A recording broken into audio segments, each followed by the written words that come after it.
त्याच्यानंतर उत्तमराव बाहुळे सभापती, त्याच्यानंतर रतनकुमार गुत्तीकर, ॲडव्होकेट रतनकुमार गुत्तीकर येस, त्याच्यानंतर हेमंत सूर्यवंशी विद्यापीठ गेट, ही आमची टीम होती. या टीम सारखी टीम नव्हती, पण ही टीम निस्वार्थतेने काम करीत होती, निस्वार्थपणे. आणि इथे जिथं अन्याय अत्याचार होईल आमच्या जीवावर अनेक वेळेला बेतलं. आपल्या शिल्लोडला आम्ही ज्या वेळेला भीम आपले हो वडर जो आहे तो गोपी वडरचा खून झाला. वास्तवात तसं जर पाहिलं तो गोपी वडरचा आमचा काही संबंध नव्हता. तसं जर पाहिलं तर आम्ही त्या खुनाला वाचा फोडण्यासाठी आणि अन्याय अत्याचाराचा निषेध तिथं करण्यासाठी तिथं गेलो.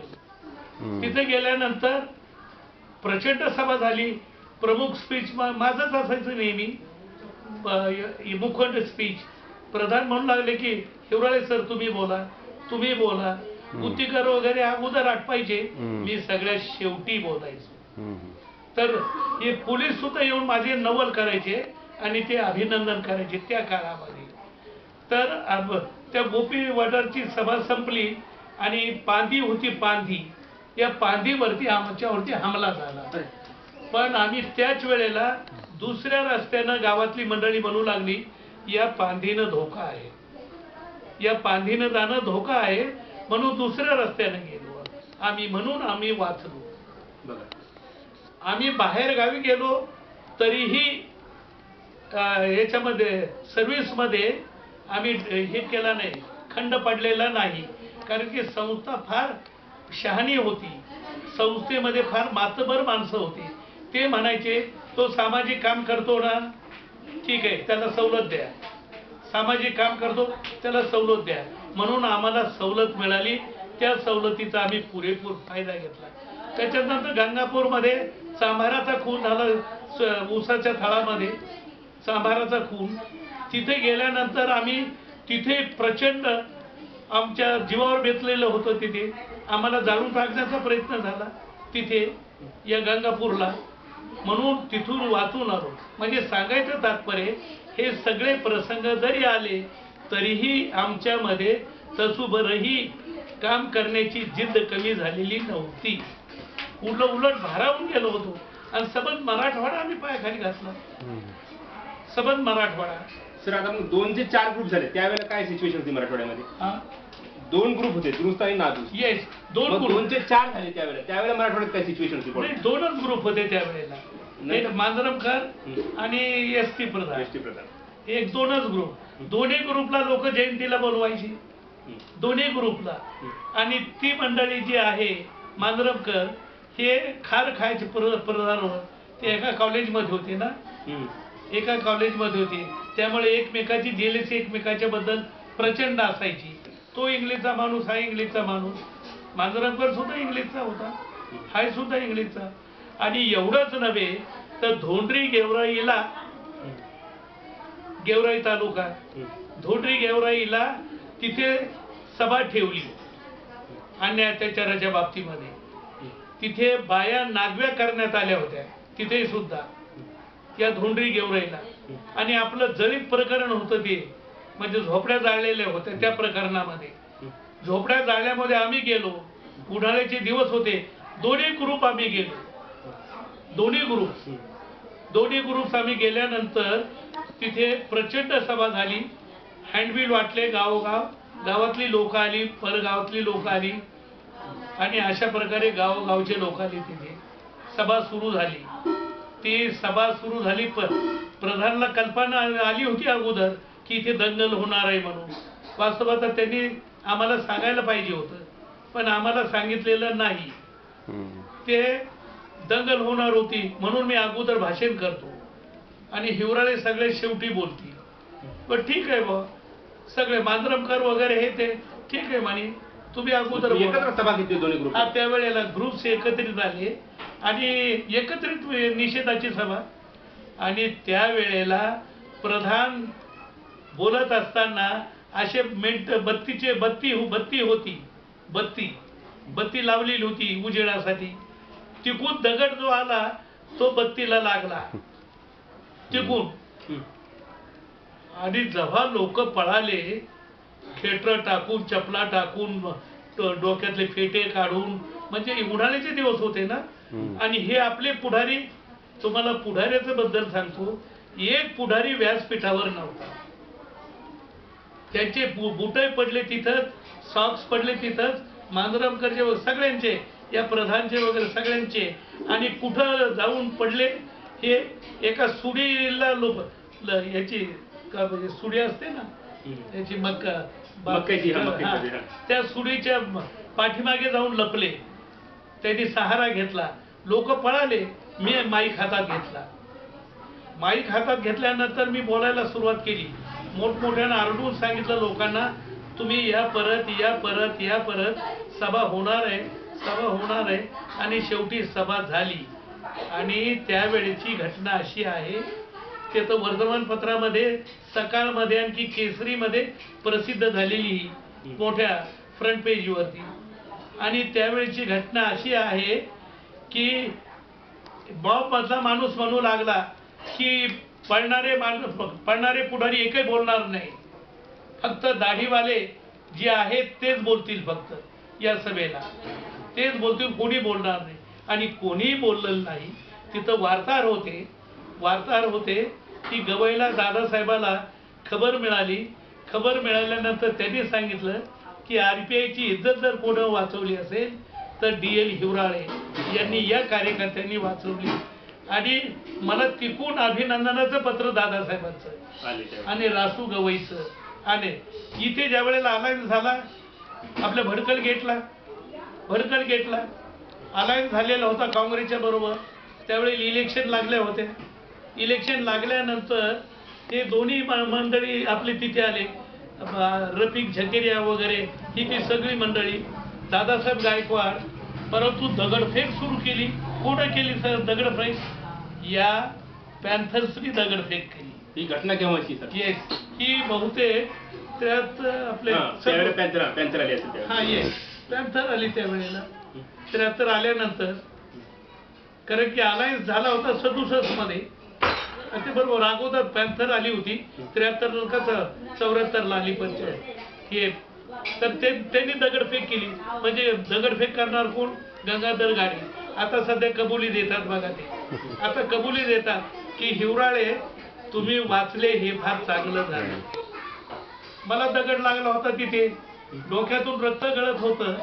आणि मी म्हणलं माझ्या विद्यार्थ्यांनी माझ्यावर दगडफेक केलेली नाही, काही लागलेलं नाही. परंतु पोलिसांनी माझ्या एकाही विद्यार्थ्याला, एकाही तरुणाला अटक करू नये, कृपा करू. त्यांचं म्हणणं काय होतं सर? काय होतं त्यांचं? हे म्हणणं की RPI जो आहे हा भ्रष्ट झालेला आहे. RPI काँग्रेसच्या बरोबर, काँग्रेस हे जळतं घर आहे ना, बाबासाहेबांची घोषणा, काँग्रेस हे जळतं घर आहे. मग जळत्या घरामध्ये कशाला गेले आणि आम्हाला तुम्ही कशाला घालवता तिथे?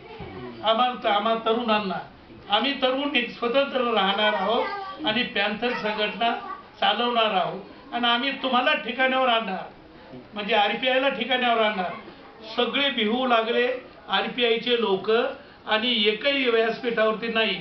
एक जण माणूस आमचा धनाजीराव जाधव त्या मंडपाच्या खाली, म्हणजे स्टेजच्या खाली गेला, त्याला लोक वळू लागले, तो स्टेजच्या खाली जाऊ लागला. म्हणजे ही वस्तुस्थिती. आमचा हा गुत्तीकर होता. गुत्तीकरला वाटलं की मला ओळखतील म्हणून लगेच गेला, हजामत करून आला, डोकं वगैरे, केस वगैरे कापून आणि मिशा फिशा वगैरे हे करून. तर अशा प्रकारचे आम्ही प्रसंग पाहिले. आणि या प्रसंगामुळे मला तुम्हाला अभिमानानं सांगता येईल, अभिमानानं सांगावंसं वाटतंय. काय सांगावंसं वाटतंय की याच्यामधून तसू बरंही आमची हिंमत खचलेली नव्हती आणि नाही, आणि खचणार नाही. आणि शेवटी RPI मध्येच आपण राहणार, RPI मध्येच मरणार, निळा ध्वजामध्ये शेवटपर्यंत राहणार, निळा ध्वजामध्येच आपण जाणार, ही अशी भीम प्रतिज्ञा केली. आणि अजूनही कुठेही आम्हाला लवलेश, कुठेही आम्हाला लालसार निर्माण झाली नाही. कुठेही आम्हाला एक अशी इच्छा निर्माण झाली नाही की मला घर पाहिजे, मला दार पाहिजे, मला बंगला पाहिजे, या अजिबात इच्छेच्या विरोधात आहे मी. आणि म्हणून आज पहिल्यांदा इथंच होतो या रमानगरमध्ये सुरुवातीला, आणि आजही रिटायर झालो तरी रमानगरमध्येच आहे आणि अजूनही सेवा चालूच आहे, अजिबात खंड पडलेला नाही. फक्त मिसेस वारली त्यामुळे थोडासा खंड असा झाला की मी सभेला जात नाही. अनेक लोक येतात, माझे कम्युनिस्ट पार्टीचे सगळे हे आहे मित्र आहे, माझे समाजवादी पार्टीचे सगळे मित्र आहे, माझे जन परिषदेचे सगळे मित्र आहेत. आणि स्कॉलरशिपचा एक प्रश्न निघाला. स्कॉलरशिपचा गव्हर्नमेंट ऑफ इंडियाची स्कॉलरशिप बंद झाली होती. तर मी नावारूपाला आलो कॉलेजमधून आणि कॉलेजमध्येच होतो 3ऱ्या वर्षाला. आणि माझ्याकडे ते हे सुद्धा आहे की आपलं हे काढलेलं त्यावेळेला पत्र हां, एक ते काढलेलं हे आहे, वही आहे. हां, तर एक स्कॉलरशिपचा लढा सुरू झाला. तो लढा लढवण्यासाठी युक्रानने कोणाला बोलावलं? कुमार सप्तर्षी. कुमार सप्तर्षी. हा कुमार सप्तर्षी आला. याच्यामध्ये शहागंजमध्ये सभा ठेवली होती कुमार सप्तर्षी. आणि त्याच्यामध्ये सगळे कम्युनिस्ट, सगळे समाजवादी, सगळे युक्रानचे मंडळी तिथे आली. आणि मी कोणाचाही सहाय्य न घेता स्कॉलरशिप वरती तिथे आलो. तिथे 3-4 जण होतो फक्त आम्ही. मी याच्यामध्ये वर चढलो व्यासपीठावरती आणि माईक हातात हिसकून घेतला कुमार सप्तर्षीच्या. ही ऍक्च्युअली घटना, प्रत्यक्ष घडलेली घटना. CD चौधरी म्हणू लागला, अगं असं काय करता, कम्युनिस्ट पार्टीचा मोठा नेता CD चौधरी, अहो असं काय करता हिवराळे, अहो असं काय करता, बंशीला लड्डा वगैरे माझी म्हणतात. म्हणलं बिलकुल नाही. हा कोण स्कॉलरशिपचा लढवणार? आम्ही आहोत ना दलितांची माणसं. आम्ही दलित म्हणजे त्यावेळेला जातीवादी वास्तवाचं खरं म्हणलं मी हे बोलू नये, परंतु त्यावेळेला डायरेक्ट बोललो काय की दलितांची आहे ना संघटना. कारण की मी ऑल इंडिया रिपब्लिकन स्टुडंट युनियनचा अध्यक्ष होतो, ऑल इंडिया रिपब्लिकन स्टुडंट युनियनचा त्याच वेळेला. आणि म्हणून गव्हर्नमेंट ऑफ इंडियाची स्कॉलरशिप त्याच्या हातातून माईक घेतला, तो मला झटापट करू लागला. माझी फार म्हणजे हालत फार चांगली होती. एक दिली त्याच्या मुस्काडात. तिथे कुमार सप्तर्षीच्या तो ऋषी आपलं काय कुमार सप्तर्षी एक मुस्करात दिल्यानंतर तो असा पडला, असा मागे एका खुर्चीवरती. तर परवाला हा काय म्हणू लागला, हा सप्तर्षी या रतन फड्डागळ्याच्या जवळ, अहो हिवराळे आहेत का म्हणे. हिवराळेंना मी विसरू शकत नाही. तो खरा क्रांतिकारक माणूस होता. आणि मला नेहमी त्या काळापासून, त्या वेळेपासून प्राचार्य काय म्हणायचे, नाथ वगैरे, हे प्राचार्य वगैरे काय संदनशिव, नाथ संदनशिव आणि हे शिंदे काय म्हणायचे, फील्ड मार्शल आमच्यामध्ये आहे. फील्ड मार्शल अथवा फील्ड मार्शल हे वास्तवात ते यानं म्हणायचे. पण त्यावेळेपासून मला कॉलेजमध्ये ओळखायचे, फील्ड मार्शल आगायचे, फील्ड मार्शल आला नाही. तर अशा प्रकारे आमचं जीवन हे संबंध चळवळीमध्ये वाहून गेलेलं आहे, आजपर्यंत चाललेलं आहे. आजपर्यंत एकच ध्यास आहे की बाबासाहेबांना अजून आम्हाला बेईमान होण्याची हे देव आमच्यावरती कृपा ठेवावी. आणि शेवटपर्यंत अंतःकरणातला रक्तातला शेवटचा थेंब असेपर्यंत आम्ही समाजाची सेवा करणार, पक्षाची सेवा करणार आणि बेईमान अजिबात समाजाला होणार नाही. अशा प्रकारे 59ची एक सभा झाली सर. 59ची धर्मांतराची सभा आमकाच मैदानावरती बाबासाहेबांच्या काळात. हा, त्यावेळेला मी फार लहान होतो, 4थी मध्ये. तर त्यावेळेला एक ऐकिवात आहे, कारण मी पुढाऱ्यांच्या बरोबर असायचो ना. तर एक इथे बाबासाहेब त्यावेळेला कायदा मंत्री होते. कायदा मंत्री असताना इथं आले बाबासाहेब या आमखास मैदानावरती. आणि इतके प्रचंड लोक आले 10-10 कोसावरनं 12-12 कोसावरनं आपल्या मराठवाड्यामधले एवढे प्रचंड लोक आले की फुटाणे मिळाले नाहीत खायला. फुटाणे मिळाले नाही. आम्ही आपल्या हाफ चड्डीवरती आणि शर्टवर गेलो तिथे. आमचे वडील होते त्यावेळेला. चड्डीवर गेलो आम्ही आणि त्यावेळेला बाबासाहेब भाषण करायला उठले आणि त्याच वेळेला मोरे साहेबांनी ते 2 माणसं गवई बंधू त्यांचे डोळे काढले होते. गवई बंधूचे डोळे काढलेले होते. ते बाबासाहेबांना दाखवलं त्यांनी. म्हणे तुम्ही कोण दलित आहे, अस्पृश्य आहे, मग तुम्ही होताच या काय म्हणतात बाळातनी बाईचे हातभर दुडक्यात का मेले नाही. बाबासाहेब काय म्हणले, अरे तुम्ही बाळू त्यामध्ये मारायला पाहिजे होतं, तुम्ही एकाला मारू शकले नाही का. तुम्ही दोघं आहात ना. असं जीवन मरण्यापेक्षा आता मेल्यासारखंच आहेच ना.